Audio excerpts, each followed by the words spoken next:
కొత్తగూడెం జిల్లా పాల్వంచ ఏసీబీ వలలో town SI బాణాల రాము 20,000 రూపాయల లంచం తీసుకుంటుండగా పట్టుకున్నారు అధికారులు. స్వయంగా పట్టించిన క్లయింట్ తరపు న్యాయవాది కడప లక్ష్మారెడ్డి పాల్వంచలో సంచలనం సృష్టించారు. ఎస్ఐపై గతంలోనూ ఆరోపణలున్నాయి. ఆయన ఓ ఎస్ఐ కోర్టు ఆదేశిస్తే కానీ కేసు నమోదు చేయలేదు. అయినప్పటికీ అందులోనూ ప్రతిఫలం ఆశించాడు. పిటిషనర్ నుంచి డబ్బులు డిమాండ్ చేశాడు. గత్యంతరని పరిస్థితుల్లో పిటిషనర్ తరపు న్యాయవాది ఏసీబీ అధికారులకు సమాచారం ఇచ్చాడు. దీంతో రంగంలో దిగిన అధికారులు లంచం తీసుకుంటుండగా సదరు ఎస్ఐ రెడ్ హ్యాండెడ్ గా పట్టుకున్నారు. ఈ ఘటన పాల్వంచలో చోటు చేసుకుంది. తుడి వద్ద నుంచి 20,000 నగదు స్వాధీనం చేసుకున్నారు. ఈ ఘటన భద్రాద్రి ఏసీబీ అధికారులు బాధితుల కథనం ప్రకారం పాల్వంచ కొట్టాయిగూడానికి చెందిన సీరపు శ్రావణి అనే మహిళ నుంచి కొత్తగూడెం చెందిన బాలసాని గణేష్ కొంత నగదు అప్పు తీసుకుని మృతి చెందాడు.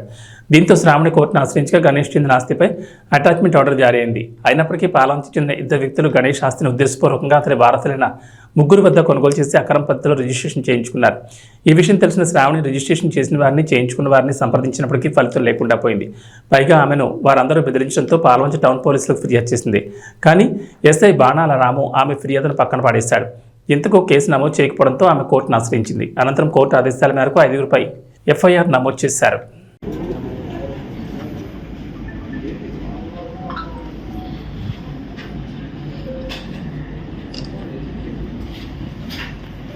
ఏం